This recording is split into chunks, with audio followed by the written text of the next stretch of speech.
Good morning, my lovely people. This is Terry Fields, accident attorney here in Atlanta, Georgia, and I'm coming to you with a legal tip. And if you peeped out my title that I've given this video, you know this video is going to be primarily about loss of consortium. And I hate to sell dreams or it's false advertising. I don't want to engage in any false advertising. We're going to be talking about a whole lot of other things as well, but I'm not going to bury the lead. I'm going to go ahead and get started and tell you all, because that is my day job. That's my gig. That's how I pay my bills, is as a personal injury attorney. So I want to get the business out of the way first. But let me just give you a little preview of what's going on in this video. We're going to hydrate. I have my water here. Feels good to get things done. Cup, mug. We're going to hydrate. I'm going to read from my book, The Weird and Unusual Trivia, which I am loyal to you guys. I don't read from that book until I do these videos, so I'm not even sure where we are. I'm sure I'm way behind on that. I have my little headband thing I need to put up now because I got my hair done yesterday, so I won't need that for about 4 weeks or so. So yesterday was the 12th. So maybe around March 11th, I'll pull that back out. Okay, so what are we doing? Okay, we're going to, and I'll tell you about some other things. I'm making TikToks and just, living life, living my best life. Put a little moisturizer on and pull that skin up because we are a woman of a certain age. Let's put this around so that the makeup does not get in my freshly washed and conditioned. And I just love my loctician. She does me right. It is like a spa appointment when I go over there. Oh my God, love it. So let's not mess that up, which she gave me. Okay, so let's go ahead and prep and prime. Loss of consortium. What is loss of consortium? First of all, okay, I am a personal injury lawyer. So if you have a personal injury claim, say you were injured in a car wreck, you were injured through no fault of your own. It was not your fault. You were injured. If you are married, your spouse has a claim. Just depending on the extent of your injuries and the circumstances that you were in, your spouse may have a claim for what is called loss of consortium. What is loss of consortium? The best way to think about it is, I think a way a lot of people think about it is, you can't have sex anymore. Say, for instance, your spouse was in a car wreck and they're now quadriplegic. To tell you the truth, I'm not really sure of the mechanics of that, but a lot of people may lose, even if it wasn't a physical ailment, it could be a mental. Okay, I was always told to use this finger because your ring finger is the weakest finger, so you should use that on your face. I don't know why I'm using all my fingers this morning. So most people think of it that way. And when you think about it that way, it kind of helps you understand the concept, even though it's broader than that. Loss of consortium is a loss of society, a loss of marital society, a loss of ability to relate to your spouse, to have sex with your spouse, just to be physically with your spouse, hugs and kisses and things of that nature. Let's say now your spouse is a quadriplegic. You can't relate to your spouse the way that you used to. It could be the loss of the conversations that you used to have. Y'all used to sit around and talk every Sunday morning for hours and hours on end, and now you can't do that anymore. On top of that, maybe now you have to help change your spouse. Your spouse can't even take care of themselves. You have to help them wash their face and brush their teeth and things of that nature. You didn't have to do that before this wreck, and now that's something that you're responsible to do. That's what a loss of consortium claim is. And fun fact, if you don't bring voluntarily a loss of consortium claim, the insurance company can make you bring a loss of consortium claim. You know, I feel like this is a video that's kind of advanced and it builds on the previous videos that I've done. If anything that I'm saying here does not make any sense, feel free to go back and watch those videos, or as always, drop a comment down below. Of course, I hope that you're going to like this video and that you drop a comment down below. If you have any questions, I will be sure to address those. You can also message me on Facebook, on all the platforms. So message me anywhere you see this video. and I will get back with you with any answers to questions that you have. But that's what loss of consortium is. So if you don't make the claim, the insurance company can make you make the claim. So they can, because what they don't want to do, they don't want to resolve a claim with someone who's injured and then have the spouse come back a couple of months or later, at any time later after the claim has been resolved, and say, oh, well, I have a claim too. They want to resolve everything in the same shooting match. So if necessary, they will have all the spouses, both spouses, the injured party and the spouse, I don't have primer, they will have them sign the same settlement agreement, and they will refuse to resolve the case until that is done. So the loss of consortium claim is something that you should explore. Darn it. Did not bring my beauty blender over here. It's in the sink.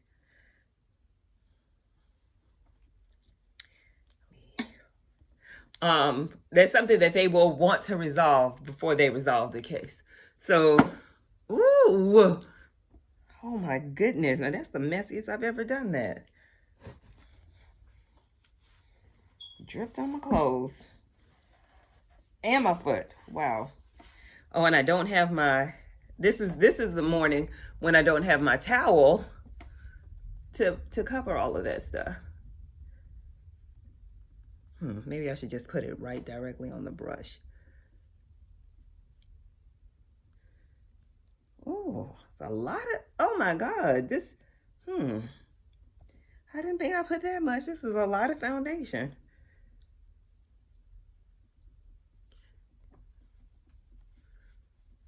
Okay.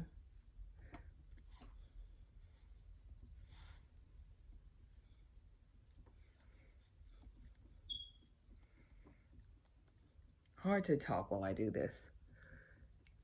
Then, I think y'all like to see the process, right?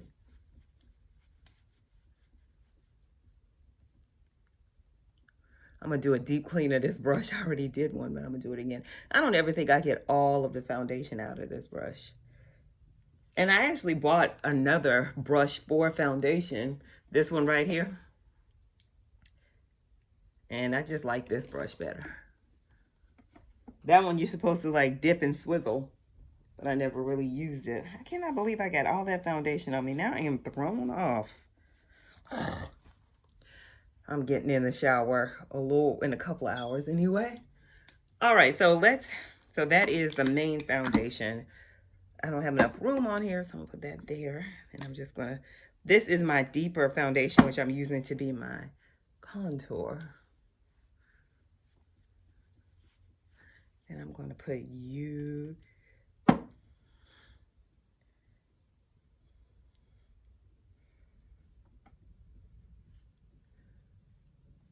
All right.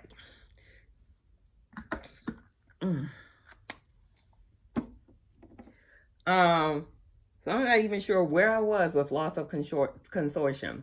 So it is important that if anything should happen to you, and let me just stress this, it is for folks who are married. I find myself trying to just talk to younger people sometimes about the benefits of getting married. You may not understand it, but this is where it usually gets to be helpful. And I was talking to this one girl one time, and I was like, she was in this long-term relationship with this fella, and I was talking to her about, it's good to be married, just sticking my nose where actually it doesn't belong. But she's a nice young lady, so I know she's receptive to older or people being in her business, I guess. Just we try. We're just offering advice. Sometimes when people have been down the road that you are coming down, sometimes they see where you're going and they want to just offer advice. And maybe they haven't been exactly where you're going, but they see things and they kind of want to help you. So she's a nice young lady, and she's open and receptive to that kind of input. So I was telling her, and I didn't think she got it, what I was saying. I didn't think she got it. And then a little bit later, she came back to me and she was like, yeah, I know you were talking to me about about getting married, because she's in a long-term committed relationship, and it may be a good idea. In my practice, I've seen a lot of things, and you know, you're with this person. If something happens to them, the family can totally shut you out. Oh, you want him to be buried where? You want to do what? No one cares. If you're not the wife, no one cares. And especially if you don't have any children. If you have children, you may have a little bit more dog in the fight. But if you're just the girlfriend,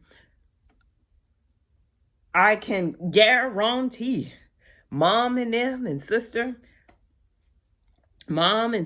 and kinfolk of him who have a higher legal claim than you do under the law, they will, you know, act like they don't know you, especially if there's not a good relationship, if there has been any animosity in the past. This is why you want to, you know, go on and sign those papers.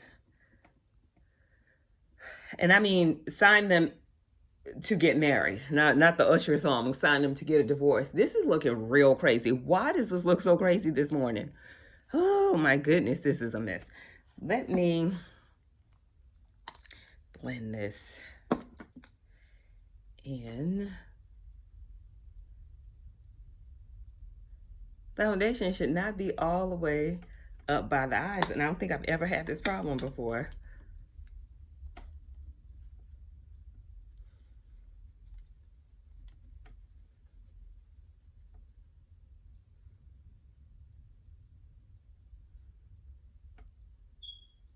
Stipple, stipple, stipple. Oh, no.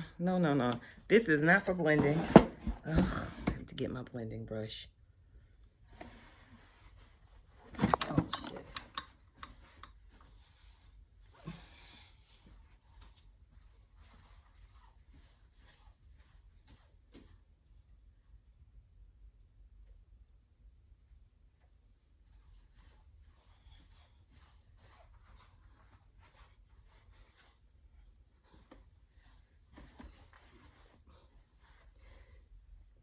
Y'all see my Stacey for Abrams for governor shirt? It's nothing like this beauty blender.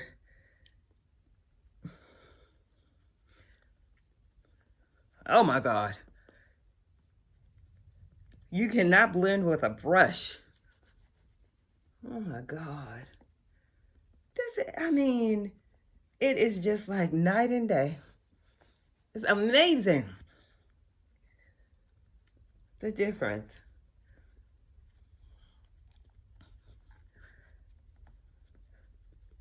It's amazing.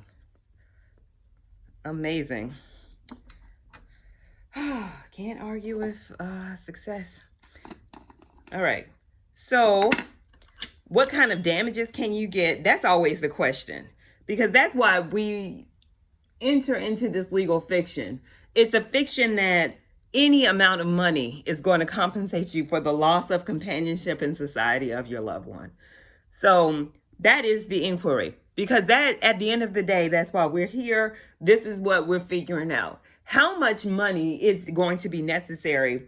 What is it that you as a plaintiff can expect to receive to compensate you for the loss of the companionship of your spouse? And the answer is what you'll hear a lot from lawyers in a lot of different situations. It's the answer to a lot of questions. And that is, it just depends. It depends on the relationship that you had with your spouse. Of course, if you were separated from your spouse, the claim is going to be a little bit worth a little bit less than if you are documented to have a very, very close relationship, and that is the testimony of you and everyone around you, is that you really miss your spouse. You really love them. You really spend a lot of time with them, and now that's gone. How much money is it going to take to compensate you? Well, it's going to be a factual inquiry, because let me just do a little short primer on damages. There are a couple of different kinds of damages to, maybe more. There's general damages, there are special damages, and then there are punitive damages. But punitive damages are used to punish the defendant for some egregious behavior.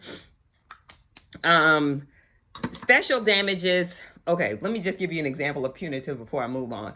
Punitive damages is like the doctor was trying to kill you when they did the surgery, or the insurance company has completely ignored you. You have a claim, you were not at fault, and the insurance company has completely ignored you. The statute calls for punitive damages to be assessed against the insurance company in those instances. So they're actually punishment. And actually, you as the plaintiff are not entitled to the punitive damages. They actually go to the Georgia General Assembly, because they're not used to compensate the plaintiff. They are well, 75% of them do. They are used to punish the defendant. That's the purpose of punitive damages. So, okay,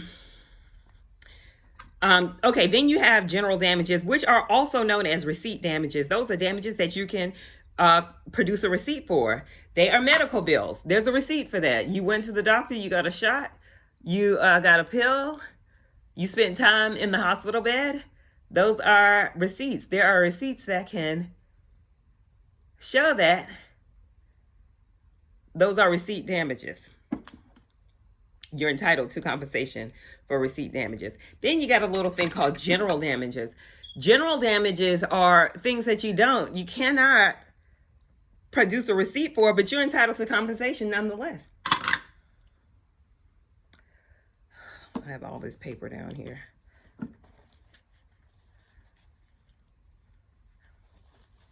So, and if you have been listening, dear viewer, you would already know that and understand that loss of consortium damages fall under the special category. They are special damages. You do not have a receipt for them. So a lot of the value of these loss of consortium claims is going to depend on the testimony. And also you have people who have different sensibilities. You have maybe some spouses who will be more impacted. Let's just say, all things being equal, one person takes it a little harder than another one would. So you get on the stand, you testify, and you're able to establish that you have a lot of injuries. Maybe you've had to go to therapy more than a similarly situated plaintiff had been. It matters. Oh, I should have done my, gosh. I want you to know, I even wrote a list of the order to do these things, and I don't follow it. But I should have done my liner first, but I'm going to do it now. Let me do my liner now. I love doing these eyelashes, I should say.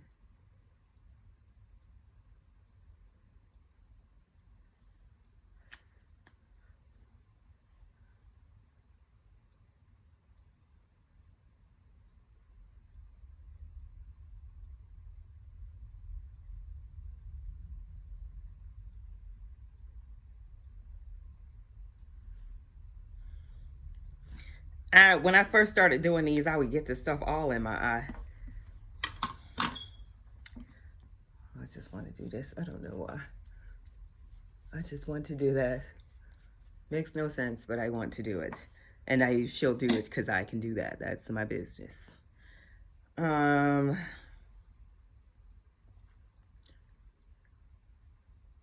know what? Let me do this first.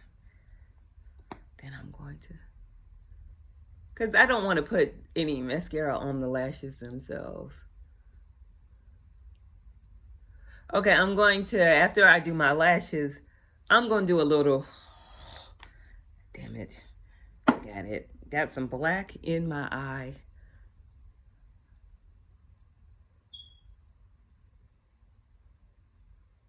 Shadow.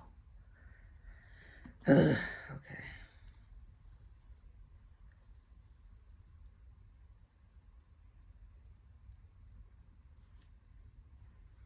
I love it. It is just so easy. I don't know why anybody would do anything other than magnetic eyelashes. Makes no sense to me. Comment down below if you think that glue is better than magnetic. I don't know why. I cannot stand that white glue.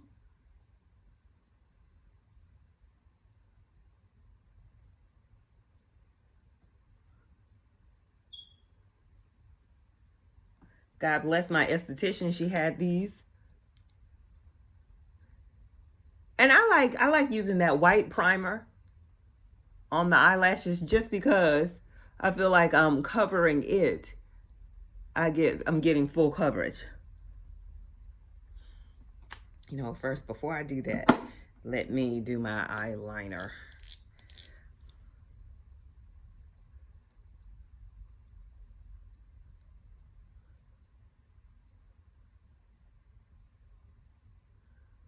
Okay, so let's start on our recap of loss of consortium. So what is loss of consortium? Anytime that you have been injured in a way that impacts your spouse. Your spouse has a claim too. And note, if your spouse does not bring the claim, the insurance company will make them discharge the claim. There will be a place for your spouse to sign when you resolve your personal injury claim.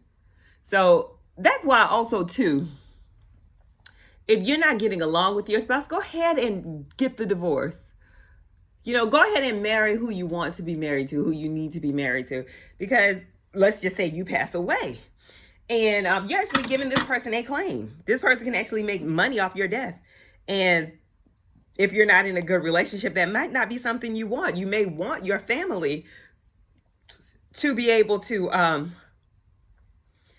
make the claim or to get the recovery for whatever happened to you. If you don't otherwise take care of that, then you would have Billy Bob here coming, the spouse that you had, maybe you hadn't seen him in a couple years, and now he's coming forward making the claim, and he gets to benefit from whatever claim that would otherwise just be available to your family or your children. Your spouse would have a hand in it too, because they have that loss of consortium claim. So it's very important to get these family relationships squared away before, as quickly as possible, because you just never know what's going to happen. Life is not promised. Tomorrow is not promised, so you never know what's going to happen. Today's a lazy Sunday. I have no jewelry that I'm going to be putting on. I got my hair done yesterday, so I'm just going to spray. I got my little Lock Sanity. I like to spray it on my rose. I have sister locks, so I have defined rose. And I have discovered moisture, people. Moisture. I think I'm done. You know what? This is the best she can do. This is it. This is what you got. What you see is what you get. All right. Actually, these aren't that bad. I'm not going to deep clean these brushes again. They just came from a deep cleaning. Why am I getting two? I don't understand. Whatever, man. Put you here because I didn't use you really. All right.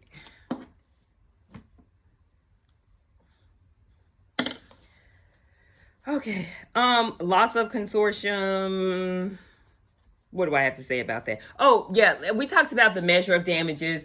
Could be, you know, it just depends on the factual situation, how much the damages are going to be.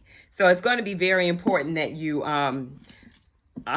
document what's going on in your situation, what your relationship was like, so that you can get the proper measure of compensation. Of course, that's something your attorney is going to work with you on, which brings me to my next point. If you have such a claim, it's probably going to be wise for you to consult counsel. So this is one of those times when it probably would be wise for you, even though it may be kind of a simple claim, you think, and you have a high insurance policy, you think you may be able to just deal with the insurance company on your own. Not so when you have a loss of consortium claim. There may be just a little bit more expertise that you would need to use an attorney to establish the claim on your behalf. So that's what I wanted to say about a loss of consortium claim. If you have any additional questions about that, you just feel, I am cleaning the brush and using it on my face at the same time. Still doing it. We do what we can. That is the final look, ladies and gentlemen. I hope that you like it. All right, so let's continue on with our little book here, Weird and Unusual Trivia. We're going to hydrate in just a second, too. The right fire at the right time. Perhaps the fire of 1969 is still this. Oh, by the way, we're talking about Cleveland, Ohio. We talked about a river that was on fire and it caught fire several times, the Cuyahoga. Perhaps the fire of 1969 is still discussed because of two factors: Time magazine and the shifting attitudes of the public. 2 months after the fire, Time published a major article about it, giving it more column inches and more eyeballs than local newspaper had. Aside from the lurid descriptions of the putrid Cuyahoga, some river, chocolatey brown oil bubbling with surface gases, it oozes rather than flows. The article was accompanied by dramatic photos of the 1952 fire. No matter how persuasive the article was, it would not have made a difference if people hadn't been ready to hear its message. By 1969, there was a growing ecology movement, and the general public was becoming concerned about the lasting damage being done to the country's waterways. The Time article encapsulated these fears, complete with horrifying photographs in Cleveland, and specifically the Cuyahoga became a symbol for industrial pollution. Thus, the fire of 1969 became a turning point for the environmental movement. In 1972, Congress passed the Federal Water Pollution Control Amendments, also known as the Clean Water Act. This began to regulate the disposal of industrial waste and byproducts, and it required cities to improve sewage treatment plants and processes and monitor the storm water and overflow. Despite all of this, the state of the river did not immediately improve. In a study conducted on the length of the river between Akron and Cleveland in 1972, marine biologists could not find a single living fish or even any samples of species known to thrive in polluted water. By 1994, however, fish-eating birds such as the great blue heron and bald eagle began returning to the region. And in 2000, the Ohio Environmental Protection Agency reported finding 62 species of fish, including clean water species such as steelhead trout. So that's good. Environmental efforts do work. You know, I always brought my fan down here to use, and I haven't even used it that much. But I think that was it. That's all I wanted to show. Oh, let's hydrate. Hydrate. Y'all, get your water. I hope that you have been hydrating throughout the video. Get your water. Let's hydrate.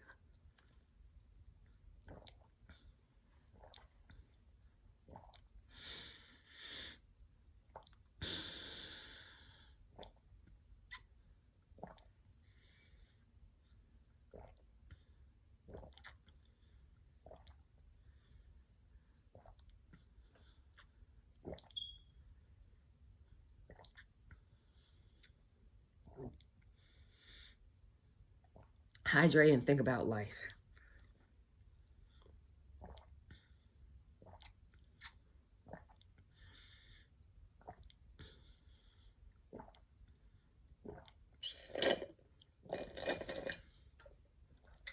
All right, so there we are.